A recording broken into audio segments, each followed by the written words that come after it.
Apa sebetulnya yang menjadi tantangan begitu ya Pak, utamanya mungkin dalam menjalankan bisnis di tengah tuntutan buruh saat ini begitu, apalagi ada aksi mogok nasional begitu Pak. Lalu sebetulnya juga mungkin situasi ekonomi atau kondisi ekonomi, kondisi keuangan dari perusahaan juga saat ini tidak semuanya sedang baik-baik saja. Bagaimana Anda melihat ini Pak Nurjaman?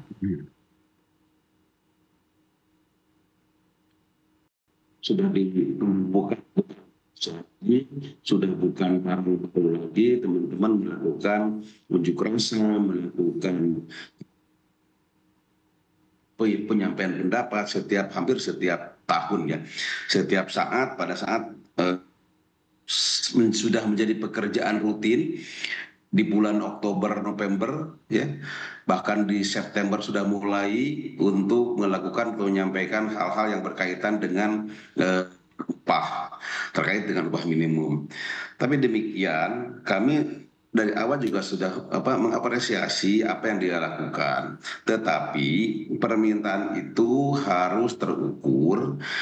Nah, kalimat terukur itu adalah tadi Mas Iqbal dia menyampaikan bahwa ini adalah terukur dan lain sebagainya. Hal itu mesti dilakukan atau mesti disampaikan, jangan hanya terukur sepihak. Nah, kalimat terukur ini adalah tadi Pak Agus sudah menyampaikan data-data diberikan itu yang diolah oleh Depenas sehingga menjadikan satu regulasi yang disampaikan kepada pemerintah. Maka keluarkah regulasi dari pemerintah berupa PP 51 yang saat ini kita pakai. Itulah takaran-takaran, ukuran-ukuran yang berdasarkan pertimbangan-pertimbangan agar kita tetap bisa eksis menjalankan usaha. Yang diharapkan oleh kita ini adalah bagaimana kita menjadi atau negara kita menjadi ramah investasi. Kalau tidak ramah investasi, maka siapa yang mau investasi? Nah, ini yang kita harapkan agar ke depan, sejak dulu juga kami sampaikan bahwa yang diharapkan oleh kita ini adalah untuk menarik investasi ini adalah bagaimana menciptakan negara kita menjadi ramah investasi. Nah, kenaikan-kenaikan yang dimintakan oleh kembali ke terukur tadi, permintaan disampaikan 8%, 10%, 15% itu adalah terukur tidak. Nah, hal itu sangat nggak terukur. Kalau permintaannya yang naik, maka kami khawatirkan kita masuk kepada jurang stagflasi.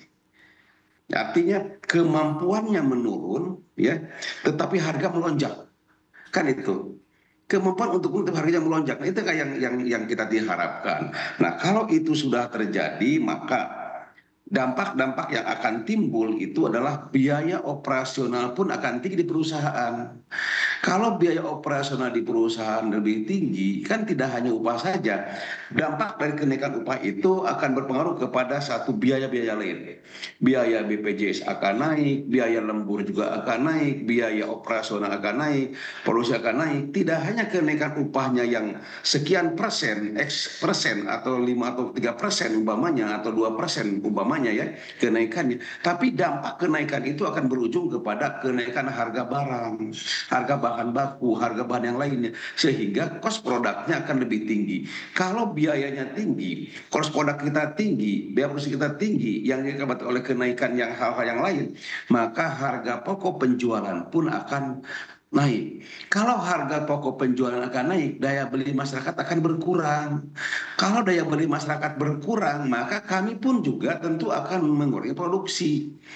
Dampak daripada pengurangan produksi berimbas kepada efisiensi.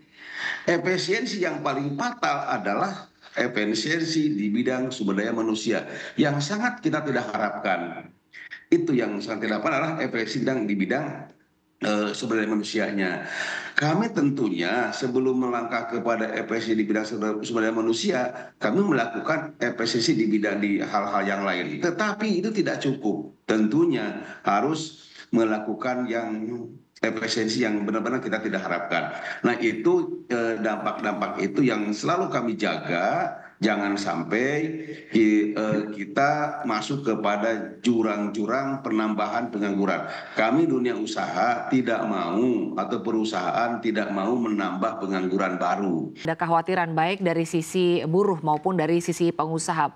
Bagaimana DPN mengambil peran agar bisa mendengarkan aspirasi buruh dan juga pengusaha utamanya terkait dengan penetapan upah minimum ini untuk saat ini? Baik, Mbak. Memang ini problem yang setiap tahun berulang ya. Masalah UM itu tidak pernah ada sebuah titik temu. Ini bagaikan gas sama rem. Tetapi kami dari Dapenas mencari sebuah solusi agar gas dan rem ini seimbang, sehingga kita melajunya yang seperti harapan Pak Nurjaman sebagai pengusaha itu terus berlanjut. Karena bagi pengusaha itu sebetulnya tidak takut bayar mahal, Mbak. Yang penting tidak kemahalan. Nah, kita ini harus menuju kepada produktivitas, kepada kompetensi. Nah, kalau kita berujung pada UM itu sebetulnya hanya untuk 2 juta tenaga kerja, karena mereka yang bekerja di bawah 1 tahun. Yang 38 juta itu adalah mereka yang bekerja sudah di atas 1 tahun. Harusnya kita jangan berbicara UM lagi, harus sudah berbicara struktur skala upah. Nah, kalau berbicara struktur skala upah, makanya kita duduk bersama. Insya Allah tidak penas dengan yang komponen yang ada di dalam dari konfederasi, dari unsur pemerintah, dari unsur pengusaha, kita harus merujuk kepada peningkatan kompetensi. Sehingga peningkatan kompetensi itu mengacunya kepada produktivitas. Kalau sudah produktivitas tentunya di sini kan punya nilai yang sama-sama. Bagi pengusaha juga kinerja yang baik bisa mencapai produktivitas yang baik. Bagi upah buruh pun juga bisa meningkat. Nah, kalau kita bergerak terus sampai saat ini tidak pernah ketemu, apalagi yang landasan hukum PP 51 masih terus dikritisi, karena yang saat ini itu sebetulnya yang kita pakai landasannya adalah PP 51 dulu.